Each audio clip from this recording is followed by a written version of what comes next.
A little while ago, my friend Jens Larson asked me to be part of a collaborative video that he was making, where he asked a few guitar teachers on YouTube to recommend particular recordings for transcribing. And the idea of Jens's video was that it's easy for a guitar teacher to say to a student, hey, you want to get better at music, you want to get better at the guitar, the best thing you could be doing is just transcribe, transcribe, transcribe. And while that's not bad advice, it can be a little bit hollow without more context. Like, okay, who are the players that I should be transcribing, and which particular recordings should I be transcribing by those players, and why? Like, what's cool about what's on these recordings, and what's the benefit to me if I'm going to put the hours in to learn the music? What's there for me? How is that going to help me in my own musical growth? So that's that video. I think it was a cool idea. Some really great teachers chimed in. Spoiler alert, I recommended an Oscar Moore solo. But you can check out the whole thing. I will include a link to that video down below. And this video that I'm making right now is in the same spirit. I want to recommend 5 recordings that you could transcribe, and I'll talk a little bit about what's special about each one. And I've made a Spotify playlist. There's a link to that down below, so you can check out all 5 of these recordings. The first one is by Kenny Burrell. It's not on his own record. It's on a record by Jimmy Smith called Standards. And the particular tune is September Song. I chose this one because, it has all the vibe of any Kenny Burrell recording. He's got such everything he plays just sounds like jazz guitar. I really can't think of a better way to say that, but his tone, his phrasing, his vocabulary, it's just all there. It's a real blueprint for how to play jazz guitar. And this recording has all of that stuff that's great about Kenny Burrell.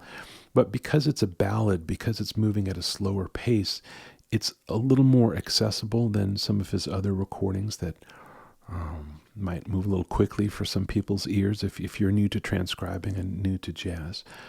Also, on this particular tune, he's really trading back and forth with the organ throughout the recording. I think it's in 16 measure phrases. There's organ and then guitar and then organ and then guitar.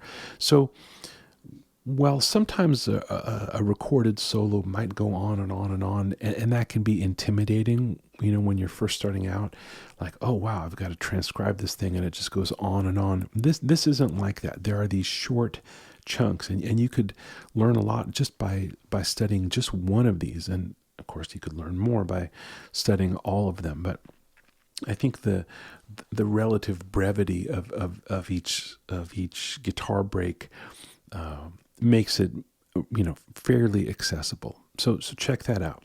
That's September Song by Kenny Burrell.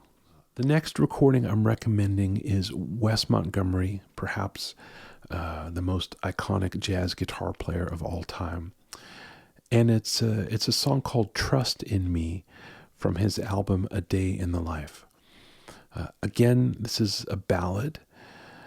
And again, it features all of the stuff, well, pretty much all of the stuff that we come to expect from a Wes Montgomery recording. His tone is incredible. He plays in octaves. He also plays single note, single line stuff. The only thing he really doesn't get into on this particular song is some like chord solo playing, where he's playing a melody harmonized in chords.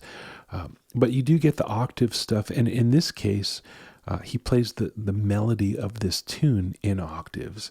So Whereas on some of his other recordings, if you're trying to figure out the octave thing, where playing a melody in octaves on the guitar, it might be more freewheeling and improvised. And here he's just stating the melody of the tune in octaves, so it's a little more subdued, and you can really hear every little thing that he's doing. It's almost like it's in slow motion, but it's not in slow motion. It's just a ballad. When he does get into the single line stuff, yes, it's more chromatic, it's more sophisticated, but as with pretty much everything Wes recorded, there's a real clarity to the ideas.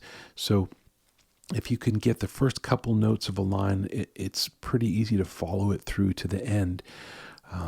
He's not messing around. He's really playing very clearly stated ideas with a tone that's easy to just really hone in on. The next recording I wanted to recommend is by Bill Frisell.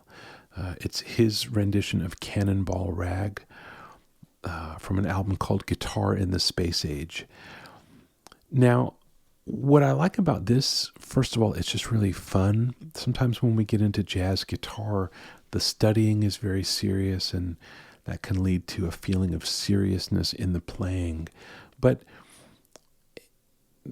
there's a playfulness here, as there is in a lot of Frisell's music. And I want to encourage you to cultivate playfulness when you're playing in any style of music,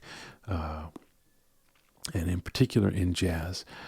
So I like the spirit of this. Also, the way that this tune is often played is, you could hear Merle Travis recorded this. I think Merle Travis wrote it. I think that's correct. Tommy Emmanuel has, you can find videos of him playing this song. It's a kind of all-in-one guitar thing where there's alternating bass with the thumb and stuff on the top. And it's a very complete guitar style, like a ragtimey style. And Frisell deconstructs that a bit in his statement of the melody at the beginning of this recording. So it makes it, I think, a little more accessible if that style of playing isn't something that you're already well versed in. He's just kind of almost playing an impressionistic version of that.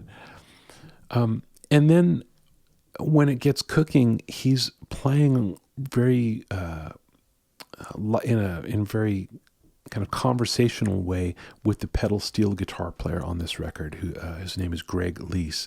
And I love the way they play off of each other. So rather than just stringing together a bunch of hot guitar licks, which really is never the way Frisell plays, but it's the way that some people play, it's just always passing ideas back and forth. If you really want to try something brave in the transcribing, you could try to figure out all the stuff that Greg Leese plays as well, and then you could see how the two ideas are flowing. I mean, the two musical voices are flowing back and forth.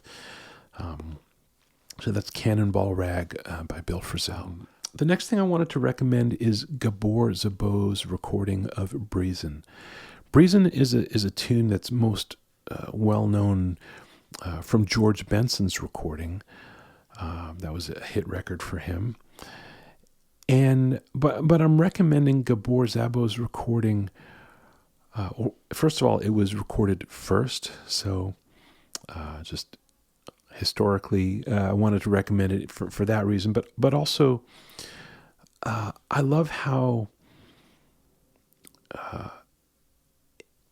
it's just a 2-chord song, and again, somebody might take a 2-chord vamp and use that as a way to showcase a bunch of prefab guitar licks. But Gábor Szabó does quite the opposite of that. It's more of a narrative. He'll take an idea and really explore it for a little while before moving on to something new. He really carries you, the listener, through the whole solo that way. It's really engaging, and it just stays in the mood rather than just blowing, So I really would recommend this. Lots of cool stuff to be learned from this.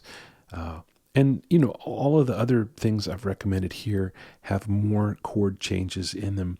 This is real simple, and that's also just part of the jazz thing, being able to play over a simple vamp and being creative and inventive there. So that's Gábor Szabó, Breezin. Of course, I would be remiss if I didn't include George Benson here, especially after talking about Breezin. The solo that I want to recommend to you is from a tune called Aw Shucks. That's on a record by Lou Donaldson called Alligator Boogaloo. I think Benson might have been 25 when this record was made. It's a really early recording for him, but already everything that's exciting about Benson is already there. Bluesy lines, double stops. A lot of drive, a lot of energy, but the tempo of this piece is fairly laid back. So even though it's got a lot of drive and energy, it moves at a pace that I think you'll be able to figure out what's going on. The tone is so great. It starts out at the very beginning. It's a little quiet. It's a little dark. I'm guessing that the volume on his guitar was rolled down a little bit for when he's playing rhythm before his solo kicks in. And then he plays a phrase or two, and then he opens it up. And then all of a sudden it's just right there, like real clear and present, not biting or harsh in any way, but just it's got a great immediacy to it, which I love about Benson's sound. And really, all of these recordings, I tried to pick things where the guitar was really up front, so you weren't struggling to hear what's going on. That can be frustrating when you're transcribing. You're not even sure, like, did the guitar player play a note there, or is that something from the piano, or am I imagining it?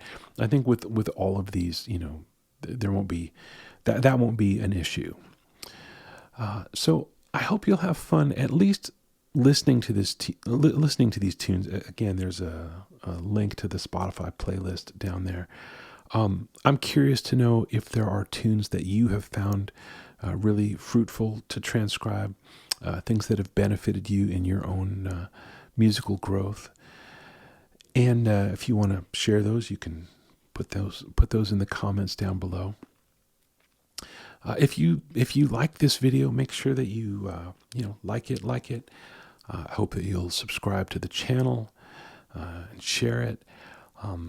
Thanks so much for tuning in. I will be back with another video very soon.